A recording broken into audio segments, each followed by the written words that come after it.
Topic Thunder, it's Topic Thunder. Just acknowledging knowledge with no scholarships. It's Topic Thunder, it's Topic Thunder. Breaking everything down, tech to politics. It's Topic Thunder, it's Topic Thunder. We don't tell you what you want, we just give you what you need. It's Topic Thunder, it's Topic Thunder. News, brews, and views from these Chi-Town streets. Topic Thunder. You heard the man, ladies and gentlemen, not only from the Chicago streets, but from these West Texas streets.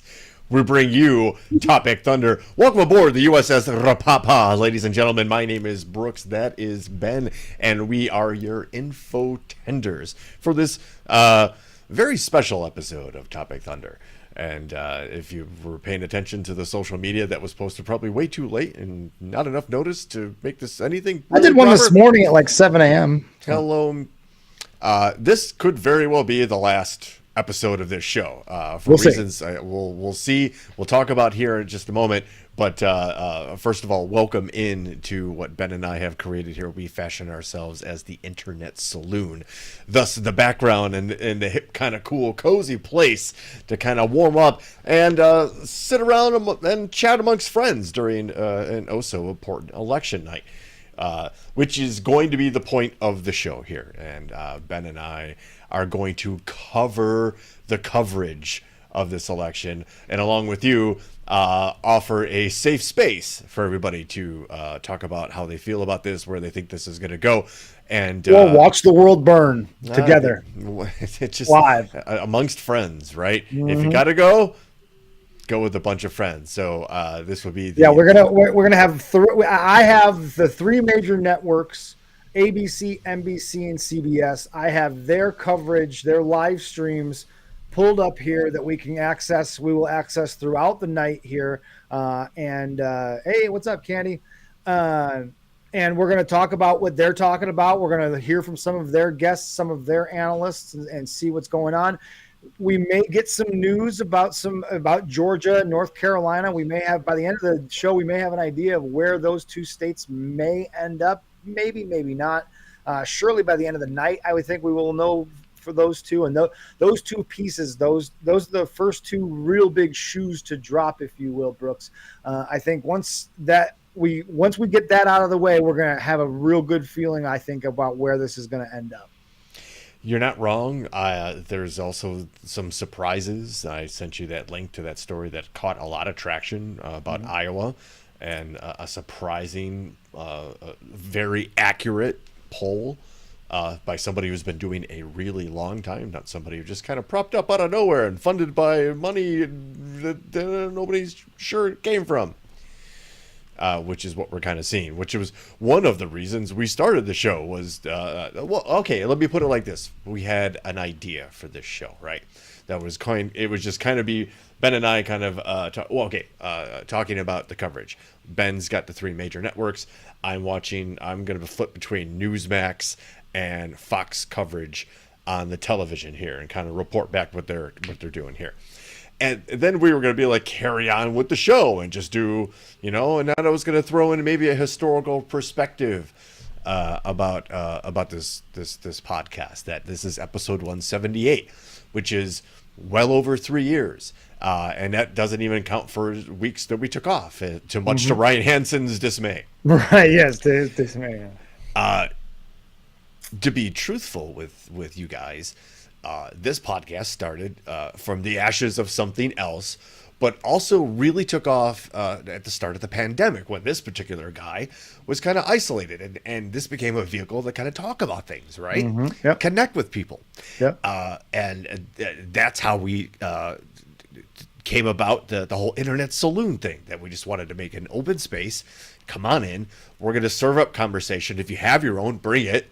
And let's go. Let's just have a nice, sometimes heated, but always respectful conversation. Right. Which I think is why I think we've accomplished that, Ben. Yes. And we're conversating. The two of us start conversations and have conversations, and we have the world's most dangerous chat room to chime in and help us out with that. And Chompy Mage, you're actually onto something, young Aaron. That goes right into what I think I'm kind of maybe stealing your thunder here, but let's, There's plenty of topic thunder to go around, Ben. Indeed. So, I said, I think it was last week, or at least, once in the last 2 weeks on each episode, that the results of tonight's election are really going to determine my participation in social media and my participation in doing this show and my participation in society in general. To be perfectly fucking honest with you, hinges on the result of this election tonight. And so we said to ourselves, if we're going to go out, if this is indeed, and as of this moment, I think we both have an angst that says it's 50-50.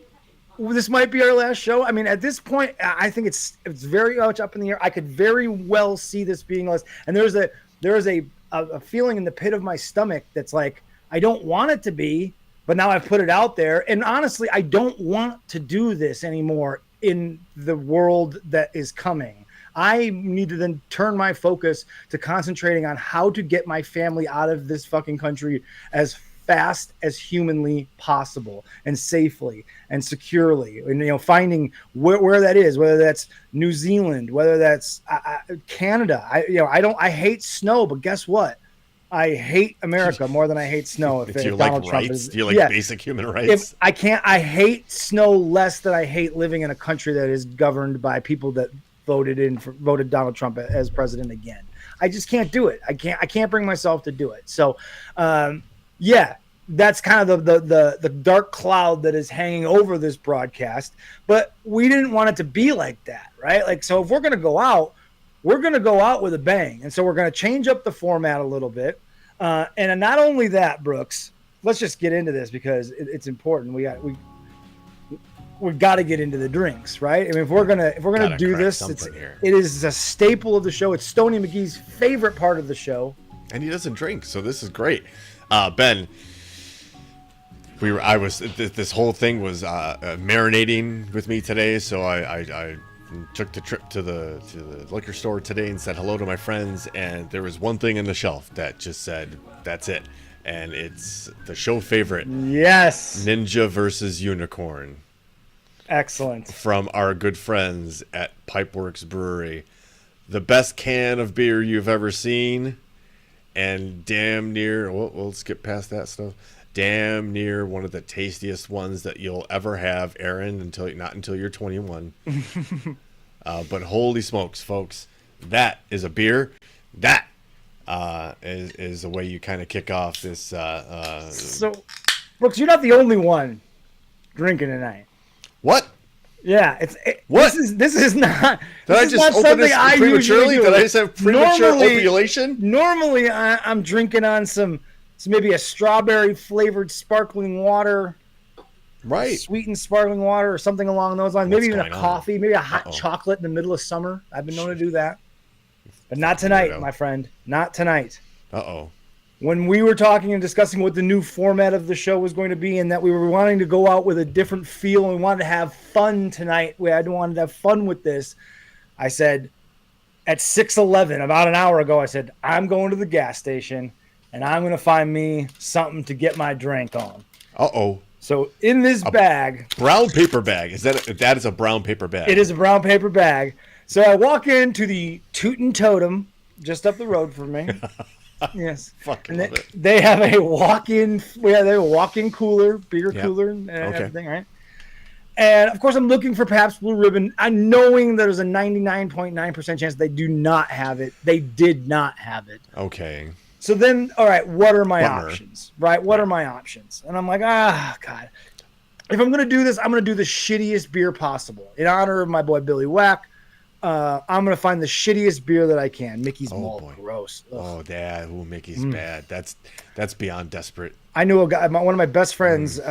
He passed away of cancer, but Ryan Byrne, he used to drink a 40 of Mickey's. He used to chug it during the scene of what's that? The Reese Witherspoon movie. Fuck, the very early Reese Witherspoon movie with Ryan Phillippe. Oh, Gigi man. will have the answer as soon as she hears it. There's a roller coaster scene where he's finger banging Reese Witherspoon. Interesting. I've And he never would seen chug an entire 40 of Mickey's during that scene. And it was Cruel Intentions. There it is. And yeah, so that Mickey's, I can't do it. It's so thick. It's gross. So no, not Mickey's. So then I'm looking around. I'm looking, all right, I'm looking at Miller Lite. Miller Lite's easy, whatever. They didn't have cans. And immediately I said, okay. well, I cannot have a beer not in a can because Brooks will yell at me because beer is better in cans than it is in bottles. He told me this, and I cannot possibly go against the man, especially during the drink segment, right? So I look down in the bottom corner. There's a 6-pack of Keystone Lights. Oh, golly. They're the tall boy Keystones. Oof. And then I said to myself, listen, Ben, you're going to drink one of those, and 5 of those are going to sit in your refrigerator for the next year and a half until Adrian goes, Brooks what the visits. fuck are doing these? Doing or Says, somebody comes Keystone by. Light? Right, some sucker comes by that's willing to drink any sort of fucking swill that I have in my refrigerator. So no, I did not get Keystone Light either. Yes, the swerve. You just swerved us. I did not get Keystone Light either. So then I said to myself, if I'm going to do this, I'm going to drink something that I'm going to enjoy drinking. And people may make fun of me because of this, because it's not a beer. It's not a beer. I decided to go with a Twisted Tea half and half. So it is a Arnold Palmer Twisted Tea. And buddy, made with real brewed tea, I'm all over this. I bet it's delicious. So wait, that's a John Daly then? Yes, I guess this is what they would call it, John Daly. So that's what I'm going to be drinking on. Okay. Oh, So here we go. You know who's the, You have to shake it. Let me make sure, because it seems like this is something that you would shake. Maybe that'll be No fun to watch. carbonation. Okay, I'm still in for you to shake like the motherfuck out of it. Yeah, Open I'm going to shake it live on because air. I feel like you should shake it. That's a John Daly. Wait. Do you know who that's the preferred favorite drink of? No, I don't. This is totally random. I saw it and I was like, that sounds delicious. I'll have that. Thank you. That is the calling card of one Sailor Dave. Yes. Well, here's to you, Sailor Dave. You know what? This is a total Sailor Dave drink. Yes. Keep on sailing. Keep on sailing, baby. Who's visited the world's most dangerous chat zone? Yes, Thunderdome. he has. So, yes. All right, so here we go. so, I've never had this before. Oh, Yeah. okay. So, Cheers. Cheers to everybody out there. Here's to 170 episodes. Here's to hope. Here's to faith in humanity, and here's to contingency plans if things don't work out. Cheers to you all. That's fucking delicious, dude. That's dangerously delicious. Yeah, that's the thing. It is too, because you could be like, immediately thinking that's golf course material, right? Oh yes, because there's a little bit of alcohol on the very, very tippy tip of the end, but most of it tastes exactly like an Arnold Palmer. It's all right. Buckle up, ladies and gentlemen. Because here we go. So not only are we then, back to the idea. Yes, of the show, right? we swayed off a little bit, but we're going to do that a lot. That's our purview here. Yeah, that's what we do. As the info tenders here. So the idea then was like, you know what? Let's not have like a regular show intertwined with election coverage, because that's just weird enough, right? Right. Why not dig through the archives for some of the best lightning round stories? And as true, if you've ever been to a real tavern in your life, Aaron, you're not 21 yet. Right. If you've ever been to a real tavern, there could be some serious shit going on the television right there. Radio back in the day, and the fire before that. But there was always some form of bartender or barkeep that could spin a yarn or tell a funny story to kind of lighten the mood and alleviate things. So, tonight's episode will not only be some somewhat serious coverage of this election. Will also be sprinkled in with stories from your favorite two infotenders. And literally some of the best.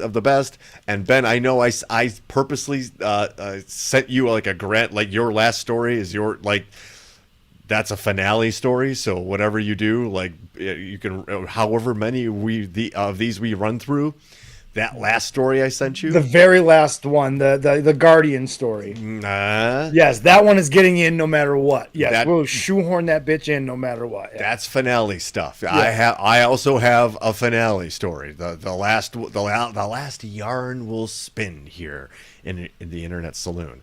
So we'll guess trade off too. I'm gonna read a couple. You'll read a couple. Oh yeah, no, we'll have some fun. I honestly, to be able to break into coverage and say, just okay, you know what? Hey Ben, do you remember the story of Vladimir Maragov? I don't. No, he was the Russian sausage king, killed in a sauna with a crossbow. Russian sausage king. This happened actually November 2nd of 2020. A Russian oligarch nicknamed the Sausage King had been murdered with a crossbow, investigators say.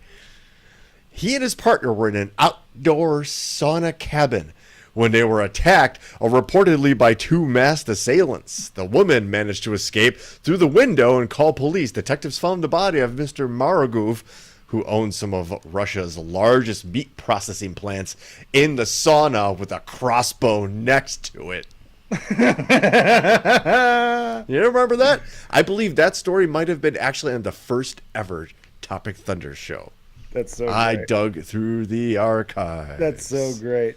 I've got one here, and this is kind of on the target with Halloween. Was just last week. We did our Halloween episode.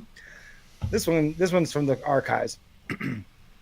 Skeleton strip club ignites fight between Richmond homeowner and HOA. Including there is including a picture which I do have to share with you. Skeletons. Yes. So there you go. This guy has the skeleton strip clubs. And the story goes like this. When Halloween rolls around every year, one Richmond homeowner gets creative with her front yard decor. This year, Angela Nava decided to do something a little offbeat and original. Angela.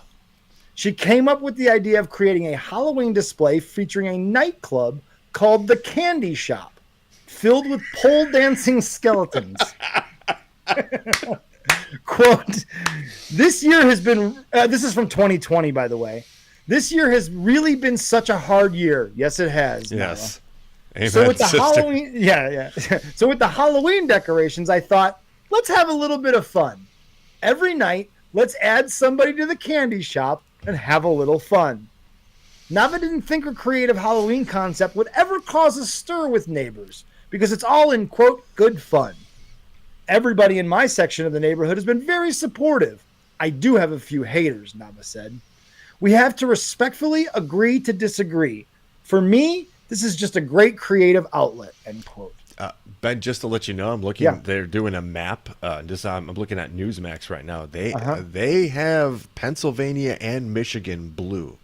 Really? Like light blue. Like we're not, but they're. That's interesting. Okay, so that's going to be the show, folks. We're going to be trying to update everybody here on what we see, especially like the different types of coverage that we have going on here. But also interspliced with, hey, belly up to the bar because we're about to tell a funny. Indeed. Right. On Sunday, however, Nava received a letter from her HOA informing her that she had 30 days to remove the decorations because the skeletons were, quote, offensively positioned, end quote, according to the letter. 30 days gets you through Halloween. Yeah, actually, yeah, fuck it. Why would you? The letter said that Nava's Halloween decor must come down because it's inappropriate and, quote, we're a family-friendly neighborhood, Nava said. After reading the HOA letter, Nava felt deflated and considered taking the Halloween display down. Quote, again, I'm sorry to break in. Oh, yeah, really quick. No, this is Newsmax good. also shows North Carolina blue and Kansas blue. That's crazy. Okay, if that's the case, and this is Newsmax, I wonder. if there was some volume, maybe there's some context here. Maybe they're just kind of playing around with some numbers. Actually, I'm sorry. You know, this is Fox. I'm sorry. It's live now either from way, Fox. Right. Either way. But so yeah. Okay, so all right, just there you go. Yeah, there we are. Right. Let's check in. What do we got here? Right. Let's check in with real quick. They got the big board out on ABC. Let's check this out real quick. Hold on. And we apologize to all those Steve Kornacki fans out there. NBC. But 95% in. Trump at 78 in 2020. He's at 78 right now. You can see he's holding his marks. Union County, a little bit lower, but again, he's around the 80% mark where he should be, and overperforming in White County. Again, those are the rural counties. Let's go to Georgia's Black Belt, where they have counties with lots of African-American donors. Here in Doherty, this is about 70% African-American here, slightly overperforming Biden. So again, guys, I can't believe he said that, actually. Right now, it's very similar to what we saw in 2020. Trump seems to be hitting his marks where he was in the rural counties. In those African-American counties and around the Atlanta region, Democrats are hitting those marks. It's going to be very close. It's one of the reasons why when we click on Georgia right here, it is literally just too close to call, guys. All right, Tom, we got a lot ahead here. We're going to take a break, and then Fox another has, state closing its polls. 50, oh, Jesus Christ. They're going through it right now on Fox. They have Kamala up 73% in Pennsylvania. That's very early, though. And right? I understand, but like 51% to 47% in North Carolina too. So again, 50% of the precincts are in Georgia, so that's going. I think we're gonna know Georgia by the time we're done here. I think so. And now, again, if I keep drinking these, I may not remember what the results are by the end. You might not want to. But along with this woman who finds a snake in her toilet. And then the police realize it's just a poo. Remember this one? If Courtney's out there, she's going to hate this one. Oh, Angela's cringing right now because, of course, I added a poo story. Of course. She hates when I say poo. Ooh. Poop is okay. Yeah. I could talk feces, I could talk that kind of stuff, but poo for some reason. But I was like, what if I call you Pooh Bear? And then she gave me that evil eye, and I was like, okay, never mind. You know, stop. Police officers hurried to tackle a supposed snake in a toilet bowl in the Czech town of Milovic. What they discovered wasn't any kind of living animal, and they quickly eliminated it with the flush of a button, the push of a button. They actually said with the flush of a button. The municipality police of Czech town of Milovic had a rather smelly case to deal with. They received a phone call from a terrified woman telling them that they had found a snake in her toilet. She blocked the toilet and waited anxiously for the officers to rescue her. The officers hurried to her apartment thinking how big of a snake can fit in a toilet bowl and what would be the best technique to use for capture. Police Weekly reports. There's a publication of Police Weekly. That's I bet that is an awful read, to be honest with you. When they arrived at the scene, they found the toilet lid covered by electronics the woman put there to prevent the animal from escaping from her apartment. One of the police officers gathered up the courage and lifted the lid with the device on it. As he didn't end up bitten and no creature managed to escape from under the lid, the officer used a flashlight to investigate the insides of the toilet bowl. What they found was, by no means, a venomous snake, even though the shape of the object did share some similarity. Disgusted by the brown finding, they decided to eliminate it by flushing it to the place where such items belong. This woman shat so big that she thought it was a snake. They said their goodbyes to the embarrassed lady and left to solve another mysterious case. Now I want to know what the other mysterious case was. Right. Unbelievable. Hey, let's check this out real quick. CBS News has got their little board out, and they're gonna show us some shit about. This is where we are at the moment. Very, very early. That's the headline. The night is young. 99 to 27. Donald Trump is leading. But we can take you to what we consider to be the starting point. This is based on past history, likely patterns expected to play out this year as well. So the red states showing Donald Trump's likely wins, and the blue states showing Kamala Harris's likely wins as a starting point. So she would have 226 to his 219. In the middle are 93 states in white, up for grabs, the battlegrounds, right? So let's take a look at a couple of the paths to victory. For Kamala Harris, the most likely and the one that she's banking on the most is what traditionally Democrats have won. Pennsylvania taking 19 there, Michigan taking 15 there, and Wisconsin taking 10 electoral votes. The so-called blue wall strategy. Exactly, the blue wall, all the bricks there in order. Joe Biden won them. Donald Trump, by the way, won them back in 2016. But this is traditional Democratic territory. You see it gives her 270 right there. She becomes the next president of the United States. Easiest path, if easy could be used here. Exactly. Doesn't look easy tonight, right? Nothing easy about this. It's very, very much a cliffhanger. But if Donald Trump were to flip Georgia back, right? Remember, he lost by fewer than 12,000 votes, 11,799 votes to be exact.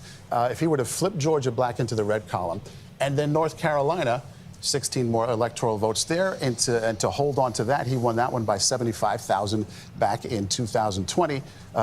Yes, 2020. And then if he were to take Pennsylvania, he would become the next president of the United States, 270 right there. So it shows you how critical each of these states is at this point.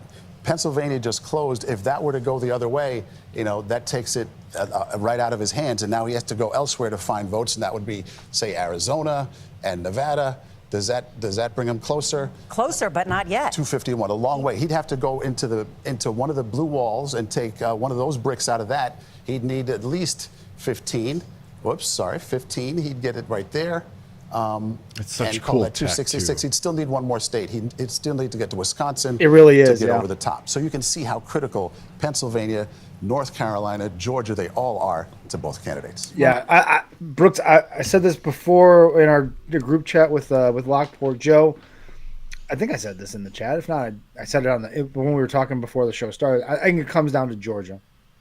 I think whoever wins Georgia is probably going to win this whole thing. Dude, literally Fox had Kansas the same color as Illinois as far as like preliminary results. So I think the Iowa thing might have been a pipe dream and maybe just some weird exit polling, which would be odd for, I believe it's a Seltzer poll that had a long history of being very accurate.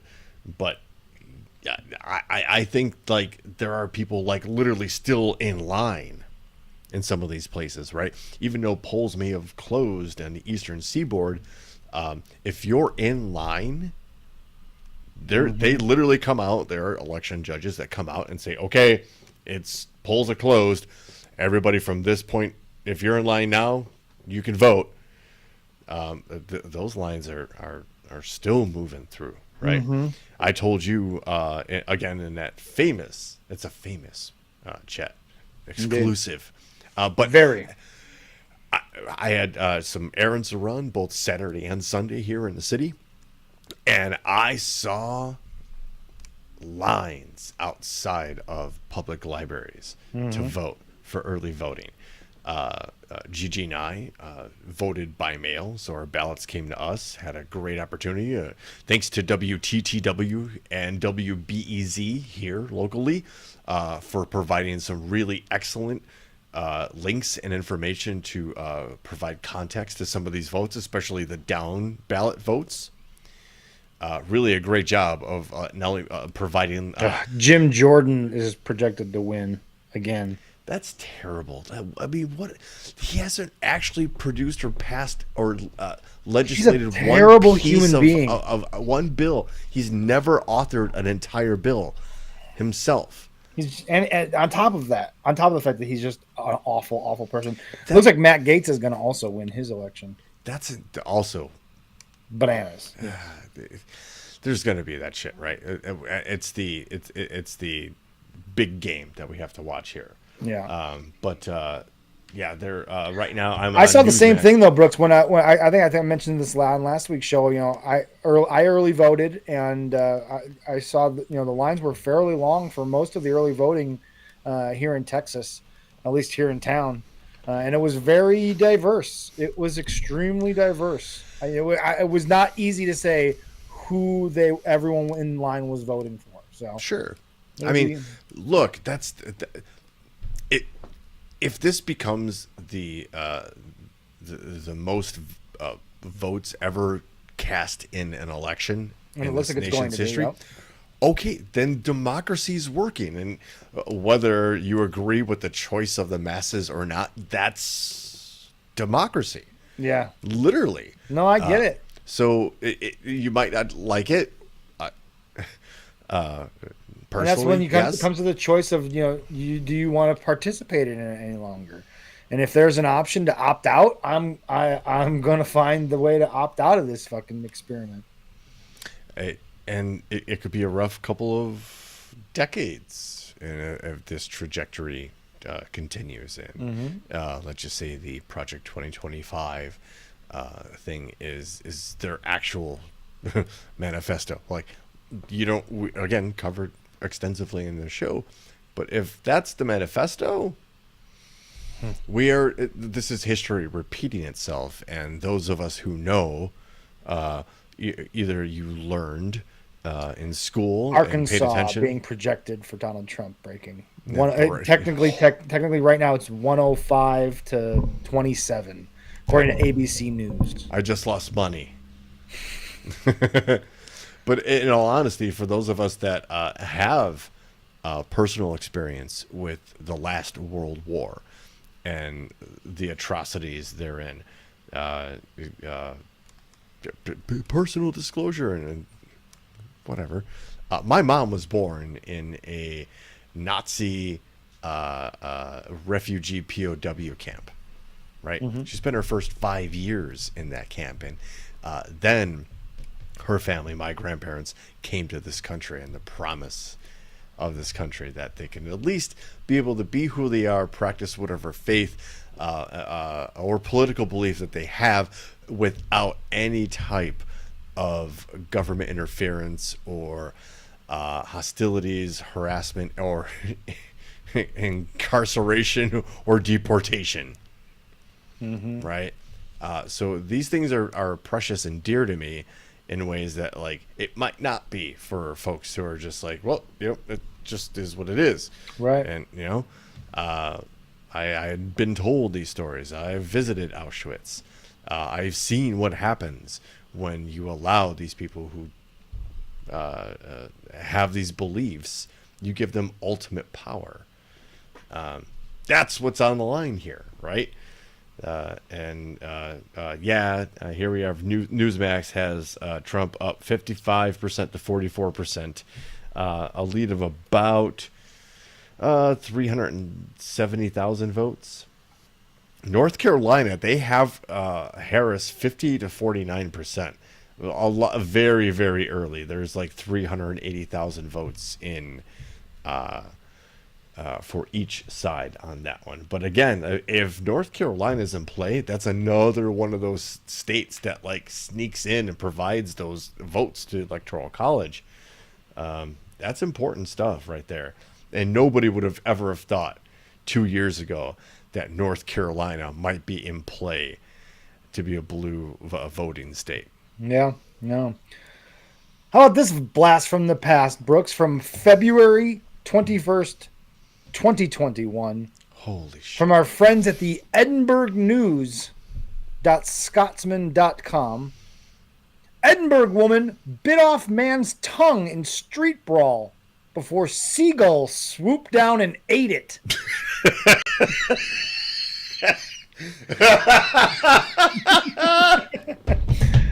A man who had a large chunk of his tongue bitten off by a female thug was left horrified when a seagull swooped down and ate it. James McKenzie spat out a piece of his tongue onto the street after Bethany Ryan, 27, had ripped it off with her teeth during an incident in Edinburgh. The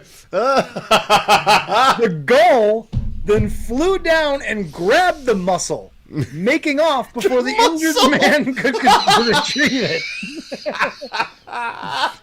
I appreciate the accurate medical description of the tongue. How about it? Edinburgh Sheriff Court was told about the grisly incident, which left the victim maimed for life when Ryan appeared in the dock to plead guilty to the attack last Thursday. That gull had the best meal of its life.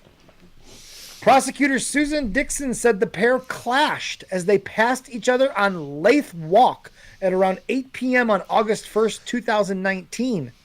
Well, that's your first mistake, being out there at that late at night. Ms. Dixon said the pair were strangers, but, quote, an argument developed, of course, end quote, between them. The court heard Ryan had tried to walk away from the confrontation. The fiscal, I don't know what that means, said Mackenzie continued to be aggressive towards Ryan, and he approached her again with, quote, a clenched fist. Uh-oh. Ms. Dixon said, quote, Ms. Ryan somewhat oddly responded to that by pushing him on the body and kissing him. What? This is so great. She kissed him on the lips. During the course of that, she bit through his tongue, which caused a piece of his tongue to come off. Where's the rest? Where did the rest of the? We hit a paywall. Yeah, something. But there you go. You get the gist of the idea. There. That's fucking incredible. Hey, some great comments out there. The world's most dangerous chat zone. Thank you, guys. I bet $1 million that he told her she'd be prettier if she smiled. The muscle. Oh, man. That's what I'm going to call my tongue from now on. The muscle. Well, you know, hey, babe, I'm going to show you my muscle. Yeah, gross. Yeah, that's gross. She's in the other room. I don't even live with you. And I don't. No, and you're a man, and you shouldn't fear that. But she's in the other room right now. And she says, "Please don't." And she just look. It's going to be a new world tomorrow. Like as a white male, I'm going to be. Things are going to be different around here. I jest. Again, I don't want. This first twist of tea is almost gone. Ooh. And I am feeling it. I don't drink anymore, Brooks, at all. No, like at all. And this is if we do this for another hour, I'm going to be rather tipsy by the end of this thing. That I mean, let's check in with CBS. Let's check in because flows through Miami-Dade. There's one other thing we want to show you about Florida writ large. And that is the phenomenon of ticket splitting. So in Florida, there is a right to abortion referenda. It's at 57% now. It needs a 60% threshold. Anthony, take it from there. Well, what we're looking at is some of the Harris campaign thought maybe support literally for this measure might connect to support for Harris and maybe help bring up her vote numbers. It hasn't. Now, this needs 60% to pass. So we don't have a projection on that yet, but we do have it characterized as lean no, because as you can see, it's tracking below that 60%. Even with that majority, it has to get that 60% threshold. But that's your story, that big, big gap between Harris and the abortion referendum. Of course, she made that such a central part of her campaign, but it's not bearing out in the vote, Nora. Let's go to North Carolina, Nora, because you asked for more data. We want to give you data. Anthony? Okay, North Carolina, as you see, 14% in, so not a lot yet. But some of the tracking here already out of places like Raleigh-Durham, we need an SK of our own. Is going to be critical because what's going to happen is Democrats have to run up large margins in these counties. Major, show the history. I have a huge boner for these interactive screens. Yeah, for real, I want one. When you get to these areas, I want one for my office at work. This is fucking cool. Right? But it's very, very early. If I could have to see Kamala Harris run up the pull technologists in and review X-rays and like show them and point like and pull things. Holy crap! Our projections tell us is especially with this generation where they expect that kind of thing. So that's how you break down North Carolina, but it still evens out to a toss. That's cool shit. I'm going to make a bunch of requests. The estimates to her, that's just Mecklenburg. That's just Mecklenburg. But I do want to show you this too. Take a look at the ticket splitting in this, because this is important. So go to the ticket splitting. I love ticket splitting. Look at Robinson getting his ass whooped. Because here's Harris's current number, right? But you also saw Josh Stein win at 58%. And they already called that Robinson guy. Remember that? That's the guy that was on the porn site that we're getting for Harris. The black right now. Nazi. Those differences telling you that some I'll tell you this, man. Newsmax has this guy on that has a fantastic tan, a very Tony Stark-esque goatee, but he went super hard on it. I want like white gray tips on my hair. Oh yeah, he looks official. But yikes! Like wow, Reince Priebus is on ABC. Oh, that guy. Let's see what Reince. They got their big board out now too. Hold on, they got Reince Priebus, and there he is. And they also got Chris Christie on the ABC. Chris Christie is give that guy a lot of credit. He's like the last surviving Republican that we would recognize, people of our age. They then. close at 7 p.m. Mm-hmm. Oh, they have it. Well, no, it's just Dems and Republicans for the House at this point. Counties in Virginia, what we're seeing so far. Yeah, I mean, the one thing that is getting a lot of attention so far is Loudoun County. These are suburbs and kind of extended areas outside Washington, D.C. This is the part of the state that has made Virginia essentially a blue state at the national level. And it's a place that you can see Hillary Clinton getting about 56%, Joe Biden. Look at that. This board has like tonight, extra pull downs. Like double pull downs. Like you see that? Does he have a stylus in his hand? He does have a stylus in his hand. Okay, I can live with that. I love styluses. I have a stylus pen that I use at work all the time. Look, I've got one in my phone. If I need to take a note, I don't have a pen and paper. Like there it is. Love it. You take pictures with it. I can control the volume of my phone. The stylus is important and functional. Mm-hmm. Is Virginia really a surprise if it goes blue? No, they're basically saying. I think this is that they happen to be talking about it at the moment, but they're almost saying that no, because it going overwhelmingly Republican. I don't think we're going to see the same kind of a trend in Virginia, but we're not seeing Democrats overperform in the same way Republicans are in a red state of Florida. Let's go to Whit Johnson at Trump headquarters. Overperform in Florida. Who cares? That was never going to be in play. Male voters, and in particular young men. Yeah. So there you go. There's a little bit of ABC news. Thanks for overperforming in a state that was already going to go for Trump.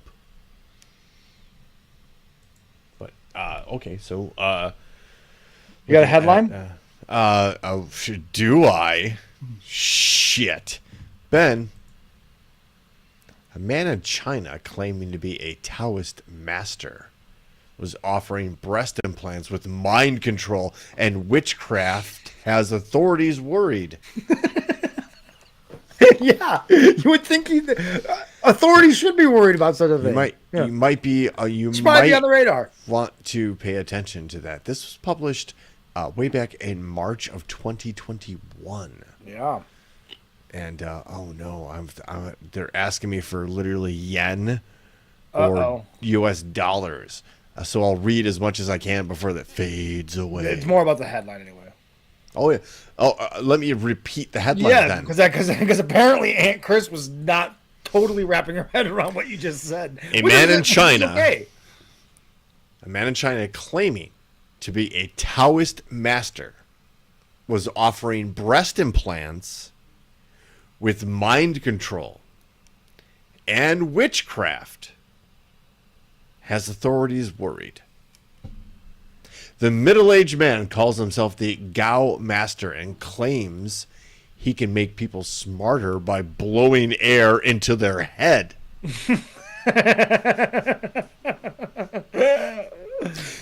But he has caught the attention of regulatory officials who are suspicious of those claims.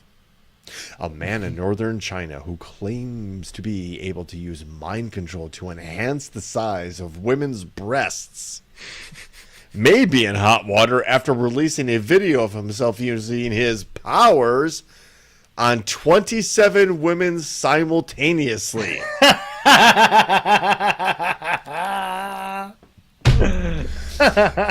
No offense to everybody watching right now, but Ben, what the fuck are we doing if this guy's got Jesus? Show us I'll make your boobs bigger. Just show me them. Show me them, yes. The video clip that emerged on March 17 has since gone viral, shows the middle-aged man who calls himself the Gao Master standing opposite a line of women, waving his hands and drawing circles in the air.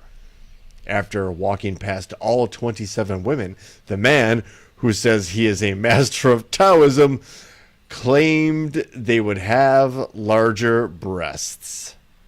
Now, this is where the sentences start to fade. The third graph, as they say, starts to fade away. The woman in the video appears to act as promoters for the Gal Masters services, although there is no verification of the claims either. And that's it. That's it. That's the story. That's how easy it is to feel like and join a cult, I guess. No relation. But yes, people will absolutely kind of fall into beliefs and disavow all evidence if it fits their narrative, makes them feel comfortable. Wow, this is interesting. Look at this real quick. What do we got here? Vote for president. Men under 30. Harris 49%, Trump 47%. That's too close. Men under 30. I honestly figured it would be the other way around by a large margin. To be perfectly honest with you. And that's too close for me to be comfortable. Like, wait, what? You're. Yeah. We have an incel problem, don't we, Ben? We very much do. There is very much an incel problem, and then they've grown. A lot of incels have grown up to like be middle-aged men now and influencers now, and out there sharing this idea that they're not getting the ladies because of every other reason besides themselves. Now, as somebody who could have very easily fell into the incel thing, and as a video game mark, and hi Nick, what's up, Nick? Somebody that likes those nerdy things that were ostracized and only made cool by the Marvel movies. Mm-hmm. I get it. I totally get it. That is a fertile ground to breed that type of toxic atmosphere, because you're all in there playing a video game together. So there's the cohesiveness. Like you're already part of a tribe, and then you start the talking, and then you get involved in their Discord channel or whatever Telegram channel, right? And you start hearing some other things that don't necessarily pertain to the game. And then you find yourself like, yeah, this is great. I love my men's groups. I tell Gigi all the time. She's like, did you hear that in your men's group? I'm like, which one? Dude, men's groups are such weird, toxic places that I honestly, I think the MAGA movement really like fostered and grew there. I go, I don't know, like a fungus. It just found a wet, damp place to fucking grow. It's not necessarily the entire anonymous crew, because I love what was Twitter, and I was if you looked at a podcast that Ben and I were doing 10 years ago, you would be like, that guy is going to be MAGA, because I was all over and projecting the anonymous stuff and subscribing to a lot of things that I've literally kind of now further evidence have proved like, oh shit, I was wrong. Yeah, same. The anonymous crowd has actually fractured and splintered too, to be honest with you, because I follow several of their accounts on the now X, former Twitter, and even they have been infiltrated, and there are, like I said, splinter groups and splinter opinions. It's no longer just a collective like it once was. So even they have been attacked. No, I agree. It's like We Are Change. We Are Change. Luke Rudkowski. He was a big influence on me and my view of 9/11. And We Are Change brought some stuff to light, rose some questions, had some experts, did some digging, really did some work on 9/11, and I still think they were right on 9/11. But Luke Rudkowski, since 2016, has gone way off the fucking MAGA fucking rails, and it's sad. I still follow the social media of We Are Change, but you don't recognize it. You don't recognize it from the days of the 9/11 back 10 years ago when we were doing that other podcast, and we were like, We Are Change was something that we were sharing a lot of this. So Luke Radowski was somebody that we were sharing and watching a lot of his videos when it came to some of the stuff that he was looking into, particularly again pertaining to 9/11. But yeah, he's gotten real off the rails. I mean, Joe Rogan, you just he's so far off the rails. That is now a prime example of what the effects of becoming entangled in a cult, and that's kind of what it is. Don't know how else to describe it. There really isn't another way to describe it, Brooks. By every definition, it is a cult. There's an infallible leader that anything and everything he or she says is by default not only the truth but reality, and there's a difference there. By the way, Rick Scott projected to win in Florida. That's terrible too, because that guy defrauded Medicare for like $6 billion. He himself was fined $1 billion, and now he's out there talking like, "Oh yeah, I'm out there supporting the people." Human penis looking Mark. He looks like Mark Silver, commissioner of the NBA. He does a little bit, yeah. That's unfortunate. Sorry to derail you there. I just had some breaking news as I was flipping around from channel to channel. That's what the show is about, sir. And just the whole idea of the incel infiltration by hostile elements that knew that division was there, that knew that there were disenfranchised people there. We've talked ad nauseum about that sort of thing, and that's what, when you talk about election interference and you talk about like foreign influence, that's where you have to start understanding that was the front line. Those disillusioned, disavowed, desperate folk out there that wanted to have their beliefs affirmed, and it didn't matter where that affirmation came from. That's a cult. Yeah. Because you cannot acknowledge where you're. It's like the Wizard of Oz, right? Like that entire movie set up the idea that there is no God. There is no like power. There is no like one. Right. There's no man behind the curtain. There is no man behind. And anybody that tries to tell you that there is or that they are carnival barkers, right? Conmen, showmen, grifters, like aren't actually people invested in the right things, especially when you're looking for leaders. And I'm not making judgments about either one of these candidates. We're just talking straight up facts. Brooks, it would not be an episode where we did headlines and did lightning round stories throughout the entire episode if Florida man, or in this case, Florida mom, were to show up. That's like times 3. This one, again, 2021 was a wild time. It sure fucking was, my friend. Because this is from March 24th, 2021, from the New York Post.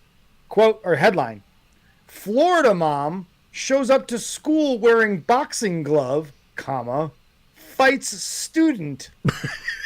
A Florida mom showed up to her daughter's middle school with a boxing glove and allegedly attacked a student, authorities said. Edith Riddle, 34 of Jacksonville. That right arrested. there. Yeah. Right, it tells you. Edith. Yes. Was arrested on a child abuse charge stemming from the alleged beatdown last week at DuPont Middle School. Police said a school safety officer had heard a frantic announcement over the school's radio system about a fight outside the cafeteria around noon. We have an adult beating a child.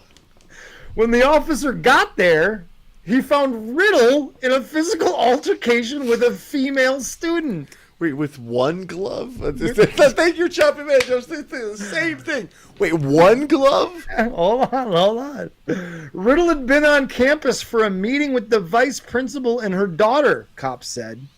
Rather than exit the building afterward, the daughter made a beeline for the cafeteria to fight a girl, police said. Witnesses told police Riddle's daughter shoved the girl and threw some punches before the mom also allegedly began walloping the victim. Walloping? Bizarrely, a bystander told authorities the mom appeared to have a boxing glove on her left hand. That's how she rationalized itself to herself. Like, it's not that bad that I'm punching a 12-year-old because I've got a boxing glove on. Riddle had already had the glove on when she arrived on campus. Insisting that it was super glued to her wrist and she couldn't remove it.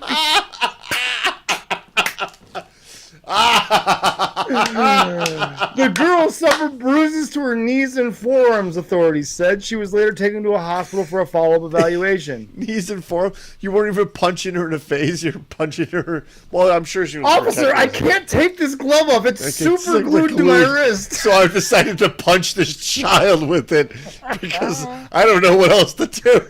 Oh, my God, Florida. God bless you. You're going to keep the voting lightning red. round wouldn't exist if it weren't for the state of Florida. Absolutely not. Nor for the state of or the country of Russia, Ben. Indeed.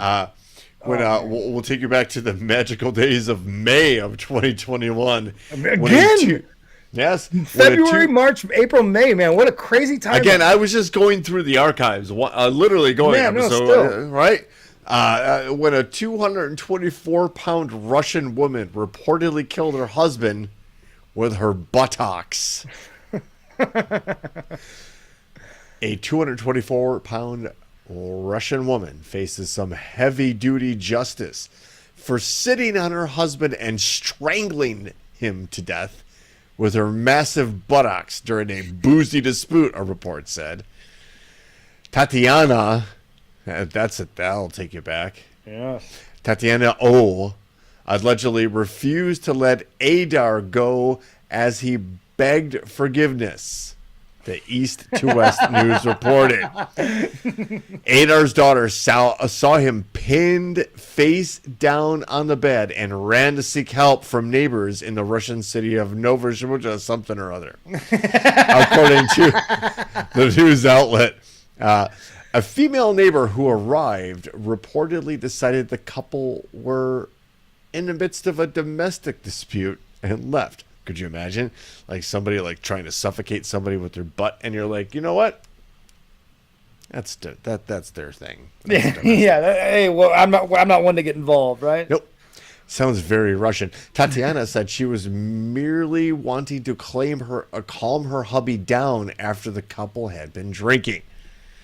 Adar died from asphyxia from blocking the respiratory system as his face was wedged into the mattress as Tatiana sat on his neck using her legs so she could not lift it, a medical examination board found. The wife, quote, strangled the husband to death with her buttocks after drinking too much alcohol, end quote, according to a local media report. During the trial, Tatiana was convicted of causing death by negligence after a murder charge was dropped. But the investigative committee has announced it is calling for a new murder charge against Tatiana, who had been angry after heavily drinking. After Aiden stopped showing signs of life, quote, the accused, frightened, shook him and shouted at him to wake up, end quote. Speaking of being suffocated and the life being taken out of it by a bunch of assholes. Here's the 2024 general election. Indeed. By the way, there is a 0% chance that I could drink two of these. I haven't even finished this one, and I'm gonna be honest with you. Like, I feel intoxicated. Like, this, I'm such a lightweight at this point.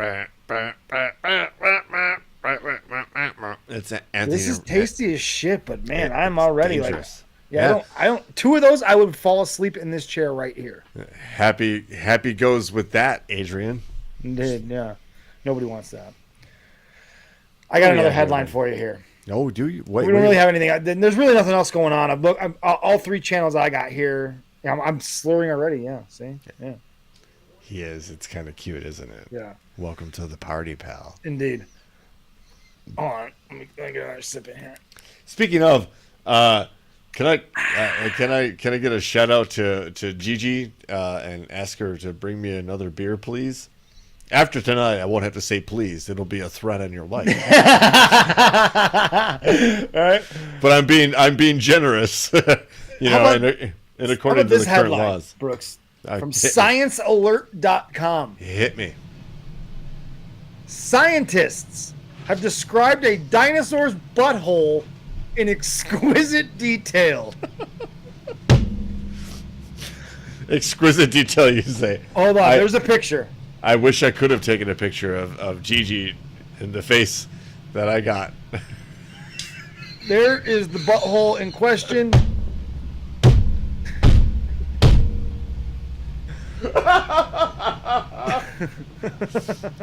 Of all the things science has brought to us, from aluminum foil to the microwave to solar and energy and nuclear fusion, canned beer. Nope. With exquisite detail. When a dog-sized how do you say this? But actually, I have all the links that I sent you. Psittacosaurus? Wait, I was Psittacosaurus. I'm gonna put it up on the screen so you can try to read this. I'm like Pistachosaurus. Is that what that Psittacosaurus. Got it. Well, I'm not going to say that again. Psittacosaurus. All right, I'm going to just skip over this. When a dog-sized dinosaur was living out its days on Earth, it was probably concerned with mating, eating, and not being killed by other dinosaurs. Naturally. It would never even have crossed its mind that 120 million or so years later, scientists would be peering intensely up its clacker. However, that's precisely what they've done, yielding the most detailed description yet of a non-avian dinosaur's cloaca. Cloaca? The catch-all hole used for peeing, pooping, mating, and laying eggs. Are you kidding me? One hole at a catch-all hole. One hole to rule them all. Hole. The Swiss Army knife of they were so efficient. Hold on. The Swiss Army knife of buttholes is common throughout the animal kingdom today. What? Is it? Yes. All birds, amphibians, reptiles, and even a few mammals possess a cloaca or cloaca. Cloaca. Right. Cloaca. You said it right. Yeah. But we know little about the cloacae of dinosaurs, including their anatomy, what they looked like, and how animals used them. Quote, I noticed the cloaca several years ago after we had reconstructed the color patterns of this dinosaur using a remarkable fossil on display at the Senckenberg Museum in Germany, which clearly preserved its skin and color patterns, explained paleobiologist Jakob Winther of the University of Bristol in the UK. It took a long while before we got around to finish it off because no one has ever cared about comparing the exterior of cloacal openings of living animals, so it was largely uncharted territory. We never thought anybody would be this interested in their butthole. Yes. So this is what the team did, comparing the fossilized cloaca to modern cloacae. Their specimen is the only non-avian dinosaur fossil known to have a preserved cloaca, but due to the way the fossil is positioned, the internal anatomy of this opening has not been preserved. Only the external vent is visible.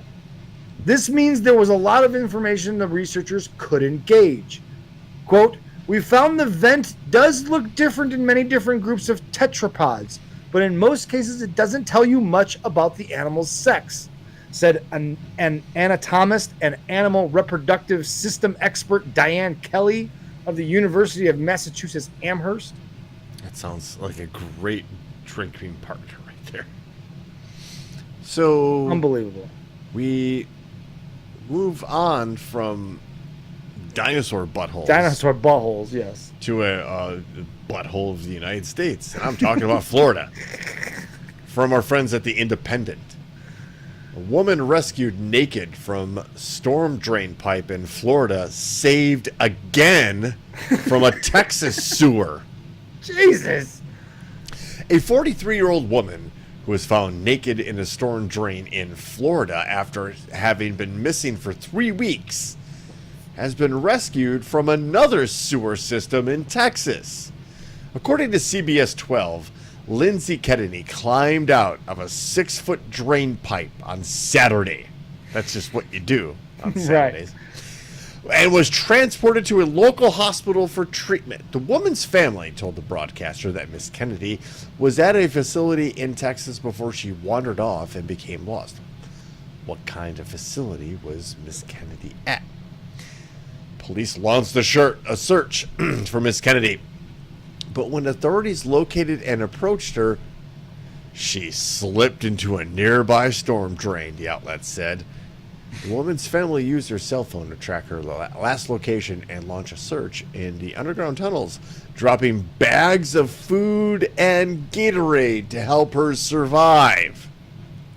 On Monday, the Grand Prairie police said, quote, missing person Lindsay Kennedy has been found safe and was taken to a local hospital, end quote.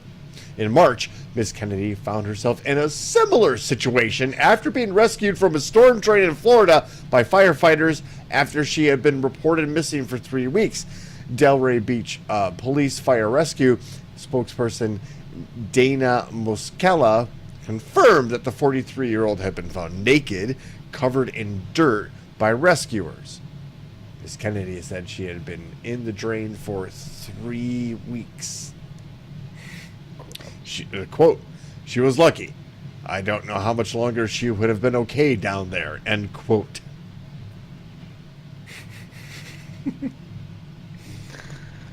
Oh, yeah. She added, the idea that somebody might be down there for any length of time is disturbing. It's dirty, dangerous. There are snakes, rats, garbage, dirt, and leaves. Leaves and dirt are dangerous. Anything that's on the street that washes into the sewer and smells terrible.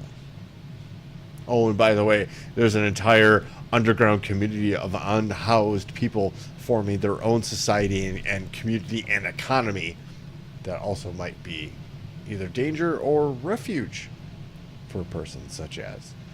But one wonders why you're rolling around in the dirt and hovering around the sewer in the first place. But Florida woman, representation. That flip counties like this. You see how close Hillary Clinton came, how close Joe Biden came. Right now, Kamala Harris not quite over the finish line. Donald Trump winning by about 1,800 votes in Nash County. Why are we even talking about 1,800 votes? He doesn't even need to win that county. Yeah. It could slip away from him and he'd still be in line. This is a small county, but you're right. It's emblematic of what's going on across the state and really across the region and the country. And it could be a bellwether, in fact, because this is what Donald Trump is trying to do, is flip some of this territory back his way from 4 years ago. We'll just keep our eye on it.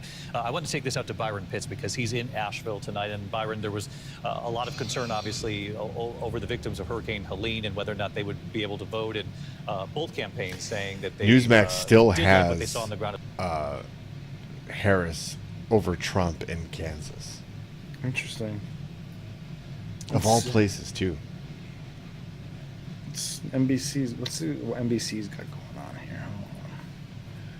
What are they talking about? among young voters in the state of Wisconsin, 47% now. That's a double-digit increase from where he was 4 years ago. It's a similar story in Michigan, and I will also tell you it is a similar story in Pennsylvania as well. You see the Michigan numbers here. Similar story in Pennsylvania as well when it comes to young voters. Now, we've been doing a lot of point-counterpoint tonight, so let me fill you in as I walk back to the desk. One of the counterpoints here is in Michigan and Wisconsin, Vice President Harris is doing better with older voters than she was relative to 2020. So there's some interesting Welcome to the Starship America. Starship America. On the campus of Arizona State University, which gives me personal pain as a graduate of the University of Arizona. But I mean, he may be in ground zero of this very thing that exit poll is showing, which is young voters, young male voters, which the Trump campaign worked very hard to turn out, are responding accordingly. Some of them are talking about this Joe Rogan podcast. Can't say I'm a regular listener to it, but he endorsed on the eve of the election. Harris up 62 to 37% Remember, in some of these states, you have same-day voter registration, and who takes the most admittedly, advantage 18% of the vote in. So, yeah, we're this is just gonna take all night, and I will not be awake for it because I'll be honest with you, I'm pretty intoxicated now, and I'm already sleepy. So as soon as I shut this mic off and go downstairs, there's like a 75% chance that I will be unconscious within 20 minutes. Oh, well, it's either good news or bad news for Adrian. I'll wake up in the morning, 4:45 when my alarm goes off, and I'll look at my phone and I'll find out if the world has ended or not. No matter what, we'll have choices and decisions to make. Elections do shape countries, and this one might be the most important. I've been voting in every election since I was able to at the age of 18, and there's been no election, and that includes the 2020 election cycle and the 2016 before it, that has meant like more, or it has the most consequence attached to it. Again, this show was built on talking about the news and talking about the everyday events or what was going on, or what any one of us felt was important, and has meant a lot to both Ben and I. However, I know Ben expressed it at the top of the show. I'm going to express it again. I'm not entirely comfortable being a news guy on a podcast or being critical of government that is already talking about enemies lists. I know Ben feels the same way. It's not worth it. Yeah, not worth the hassle. I like it. I like doing this, but it's not worth it. I'll also throw out that as I try to grow my career and move forward in that, like, doing political adjacent things is not the norm, and it makes things difficult moving forward. So I have that consideration as well, and I'm not trying to chicken out on this because trust, if there's a rebellion to be had, I'll be there. Yeah. But not to make this all like sad and sappy, but the idea of the show was just a conversation. Yes, it was absolutely. the idea that we can get together on Zoom and through the internet and just have a conversation. We could talk about things like this, Brooks. Yes. From our friends at the New York Post from back in July of 2021. The magical year. Headline: Right-handed man almost masturbates to death.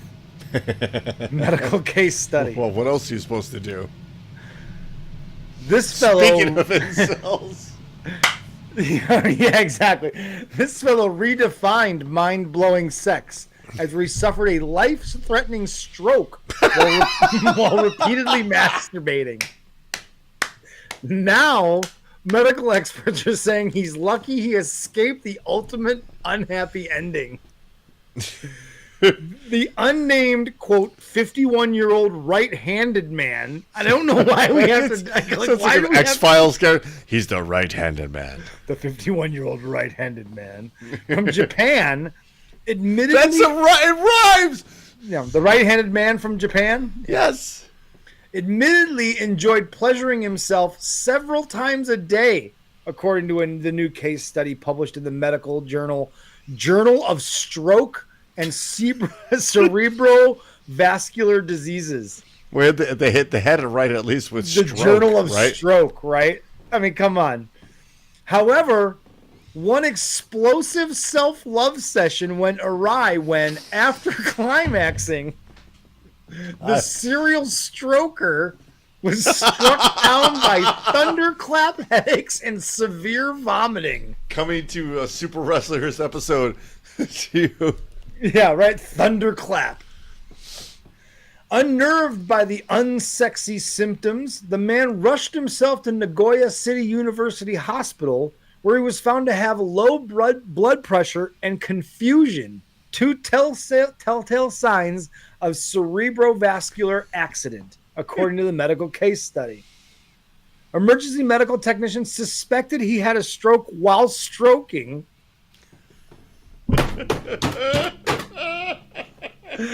A subsequent CT scan confirmed that the man had indeed.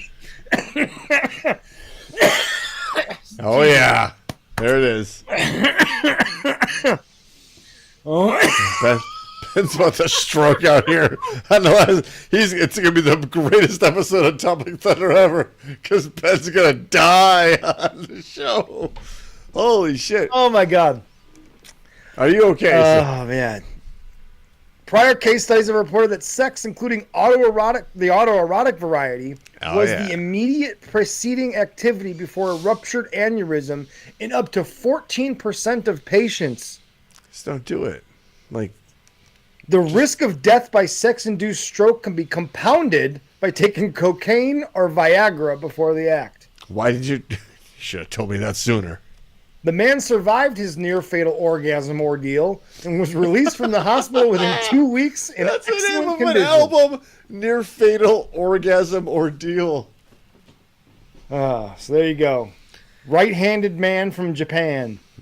Just stroking out while you're stroking. I love it. The comments in the world's most dangerous chat zone prove Kentucky going to Donald Trump, projected winner. I mean, also water is wet. Right. Where are we at here? They're talking about Georgia right now, which is now 52% Trump, 47% Harris. About a almost. According to CBS News, it's 154-30 at this point. Obviously, that means nothing because there's a lot of states that haven't been reporting, but right now, 148-30 or something. A lot of big 154-30. A lot of big blue states left on the board. Again, we're not counting popular vote. We'd like that. We would appreciate that. Yeah, it would be awesome, but no. We're worried about the electoral vote here in the Electoral College. Maryland going to Kamala Harris. That tracks. That's probably typical for that state. So there you go. Ben, as we kind of move towards the end here, we would be remiss if we didn't revisit the story of our great friend of the show. Yes. Kazakhstan-based bodybuilder. Yes! First ballot Hall of Famer. Yuri Tolchoko. Yes! This is a story. Our friend Yuri. We have tracked this story since March 17th of 2021. There it is, the magical time of 2021. Here is the headline. Kazakhstan bodybuilder divorces sex doll he married, has a new partner now. The Kazakhstan-based bodybuilder who married a sex doll has now announced his divorce from him. Taking to social media, he introduced his new wife. Kazakhstan-based bodybuilder Yuri Tolchoko has been in the news with new updates about his sex dolls. And yet, again, he has created a buzz on social media following his divorce from a former lover, Margot, the doll he married in November of 2020 after dating for 8 months. What kind of dates do you take a sex doll on? Just asking. For somebody else that I know. Previously, Tolcheco had made Menzies aware of several ongoing issues between him and Margot that he wanted to try other objects and keep exploring. While Margot was being repaired, the Kazakh muscle man explored other objects and even cheated on his wife with a strange silver object. The man was contemplating his lifestyle choices, as, one does, and had decided to unload Margot and have several wives instead. He told media houses that he wanted to take things further and even tried to meet another sex doll. How do you meet another? That's a bar, right? Like at every table and every other seat at the bar is just a sex doll. It was weird. I'd be in. Now, taking to Instagram, Tolcheco has announced his divorce and introducing his new queer wife, Lola. Lola is yet to decide on her sexual and gender identity and is in search. Again, we're talking about a sex doll. Not a person, a sex doll. Taking to the Post, he said Lola has a woman's head, a chicken's body. The navel has depth and can be used as a vagina and a penis inserted into it. I'll show you this one day. Please don't. I identify her as a massive chicken. Adding further, he said, remember my chicken experiment? No. So then I really liked it. And I wanted such a sex toy. I also decided that I would have a harem, as one does. I also talked about this before. He put that in parentheses. There may be many of us in the family, and it's a thrill. Read like Ric Flair, that is a wild fucking story. Remember my chicken experiment? So I realized I really liked it. I'm not going to do the Ric Flair. It's too much. It's too much.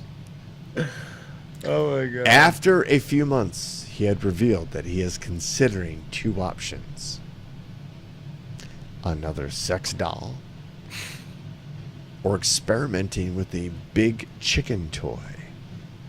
Also the name of my third science fiction book. Big chicken toy? Big chicken toy. Yeah. Check it out. The Crocs and Britannios everywhere. Oh, the man flew to Moscow to meet a sex doll he got acquainted with online. But the airport authorities didn't let him out of the airport because of quarantine. If the first option didn't work out, Yuri wanted to experiment with a big chicken, but not a live one. Yuri said that a sex toy would at least he qualified, not a live chicken. You just want to make sure, right? That's not, because that would be creepy. Not a live chicken, guys. Come on. Come on. You think I'm fucking crazy? I'm not weird. Right. I just want to have sex with a human head with a chicken body. It just and has a to navel be an inanimate big enough object for me to put my dick in. Right. And it makes sure That's that not belly weird. button has depth. What would be weird is if I wanted to have sex with a real chicken. Or a real human. Yeah. Yuri said that the sex toy will have both a vagina and a dick. Nice. And he can't wait for her as it turns him on. Good for you, bro. Yeah, man, whatever. Right? In January, Yuri had shared a video of himself stroking and tearing the flesh off a chicken to attain sexual pleasure by achieving autonomous sensory meridian response, ASMR. Talking about the experience, he said that after sex with chicken meat, he wanted to have such a toy and take care of it. He has even come up with a name, Lola, for the toy, and plans to shoot X-rated content with it. However, Tolchoko also mentioned that he is not yet ready to open up about his divorce from Margot. Yuri had married Margot at a ceremony surrounded by loved ones in November 2020. However, merely weeks into their married life, Margot broke before Christmas. That is legit the end of the story. It's great. Well, I've got my dismount.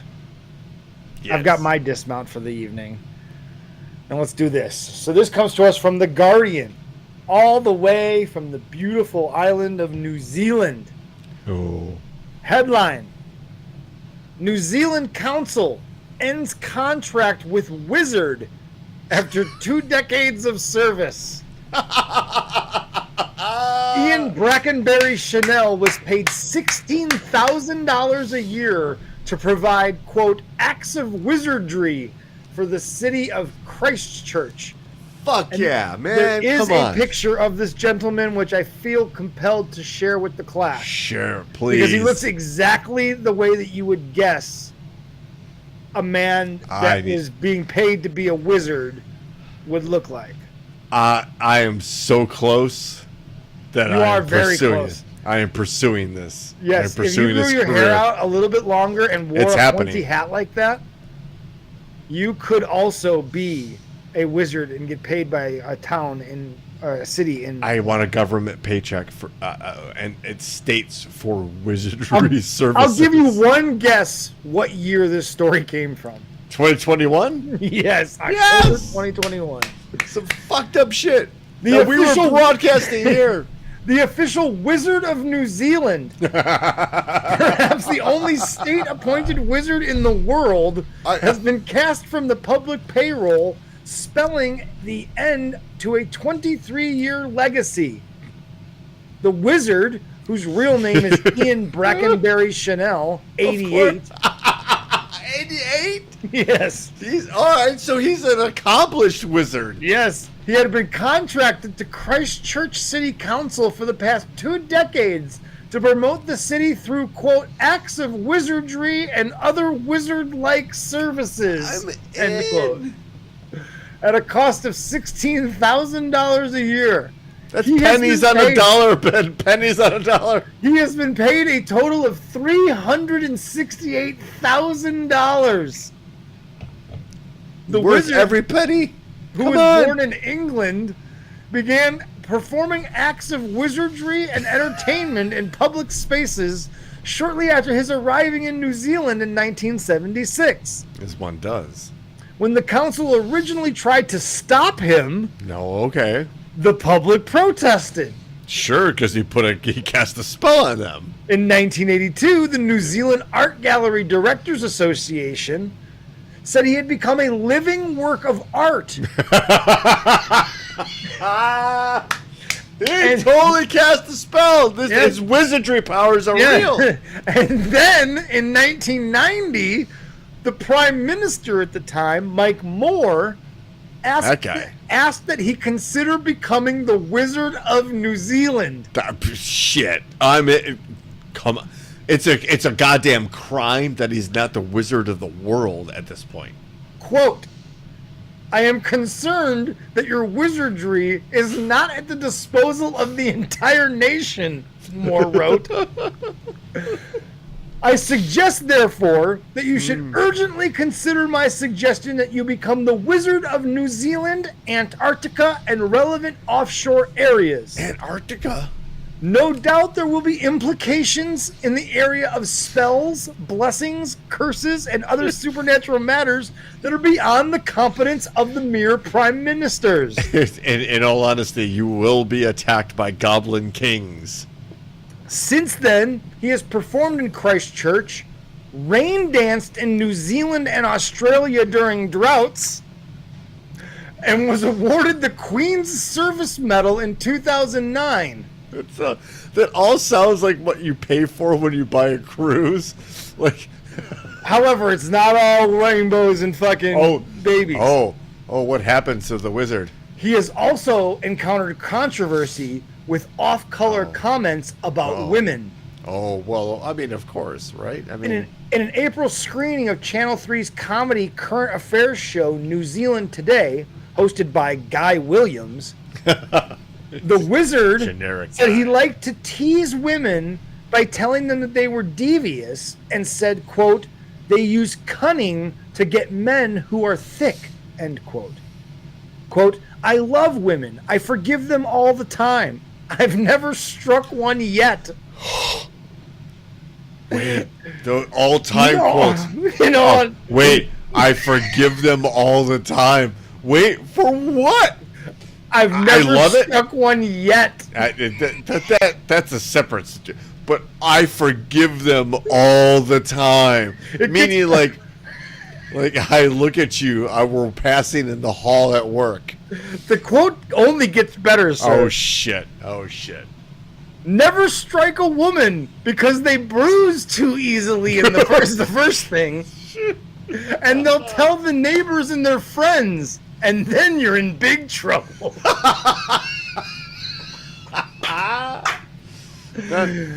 The neighbors and friends, because they're gonna come up with they're gonna burn you with the stake for being a fucking wizard. I've got to read that whole quote once again because, as in its totality, it might be the greatest grouping of words I've ever read in my life. This is fucking Chat GPI could If not. If I didn't tell you that this wasn't Trump, you might think Trump said this.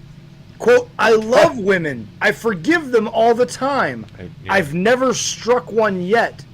Never strike a woman because they bruise too easily is the first thing, and they'll tell the neighbors and their friends, and then you're in big trouble. That's where the council of wizards come and get you. The council said it had sent the wizard a letter thanking him for his services to Christchurch over the past decades and informing him that they were closing the book on his contract. The city is embarking on a new tourism and promotional direction that will reflect its diverse communities and showcase a vibrant, diverse, modern city that is attractive to residents, domestic and international visitors, new business, and skilled migrant workers. So they hired a sorcerer, is what you're telling me, not a wizard. They fired the wizard and hired a sorcerer. The wizard said the council had decided to stop paying him because he did not fit the vibes of the city. It implies that I am boring and old, but there is nobody else anything like me in Christchurch. Sir, it's just that they don't like me because they are boring old bureaucrats, and everyone likes me and no one likes them, he said. Jesus Christ, that's Trumpian. First of all, It sir, is very Trumpian. You are not boring. First of all, you are certainly old. And to have I wish to learn at the altar that you're preaching. Yes. If you can nab a government job, and talking crazy shit with no consequence. I mean, we're not talking about the 2024 general election, are we? Mm-hmm. Where we have somebody crazy old wizard on stage talking nonsense. Wow, what a day, what a show. And it's going to be honestly, this is probably going to drag out for a couple of days. Yeah, we're not really going to. We don't really know anything now. We're not going to know anything by the end of the day today. By this time tomorrow, we should have a much clearer picture, I think. What I want you all to know is that I genuinely appreciate and love the support and the participation. That's what makes this. That's what makes this fun. That's what has made this a community. And Ben and I are not signing off and abandoning the community. We will try to find a different way to have a not so even if we have to get like everyone one of those cups with a string in it, and we just everybody's got to get a VPN and everybody. We're all gonna yell into the string. Yeah, I Ben is drunk. Yeah, Ben is happy right now. And good for him. It's one of those. It's one of, again, 178 shows. No, but for real though, Brooks. Yeah. To expound on what you just said there, like, hit me, man. Without the participation and without the support of the people in the world's most dangerous chat room, there is a 0% chance that this show would have made 178 episodes. If it was just me and you talking to each other and having to just banter back and forth with each other, we would have both gotten bored of this probably 175 episodes ago. But we found this thing where, and it's still, I think, fairly unique. I don't think you see a lot of shows that are doing this, that with the comments are right there on the screen. Everybody gets to participate, and you are part of the conversation. And I do feel like we are doing something, and hopefully get to continue to do something that is different. And then some of the other things that are out there, like it's just two white guys talking about stuff from their perspective, and like that's not what we set out to do. That's not what this show has evolved into. The Internet Saloon, like this whole idea of a bar, that's why this AI picture, when I just typed in the Internet Saloon into Adobe AI, that's what the picture that you see behind us is what it popped up. That's what and it perfectly encapsulates like what I envision, like if we were to like on the holodeck of the Star Trek Enterprise, be able to like go into the Internet Saloon, where where it would take you back in time like a hologram. I would sit around with all my friends in that bar, in that old West bar, with my friends bullshitting about whatever. What struck me about like the whole vibe, the temperature of that picture and setting, was like the Star Trek thing, dude. You hit a note that I didn't know you were capable of hitting, and like, oh, God bless you. I love you even more now. But it's also like you're tired and weary and beaten up D&D group that kind of pours into a saloon like that and wants to be close to the fire and wants to get some hot soup and stew and rest up and stuff like that. And the idea that this was not necessarily a physical refuge, but a mental and emotional one, like that you could, to quote my good friends at Bonfire Brewery, which is no longer in existence, unfortunately, but gather round the fire. Let's talk. We're all here. We're all human beings. Yeah, we'll see where this goes. We are certainly on the deck of the USS Rapapa, as the man says. My shout out to my good friend Biz, representing everything here in Chicago, and shout out to Ben, my good friend from a long time ago, 20 plus years, sharing the same political and ideological beliefs. Shout out to you, the people, for hanging out with us for so long. We'll see where this goes. Maybe we'll be back next Wednesday at 7 p.m. Central Standard Time. It's 162 to 62 right now. This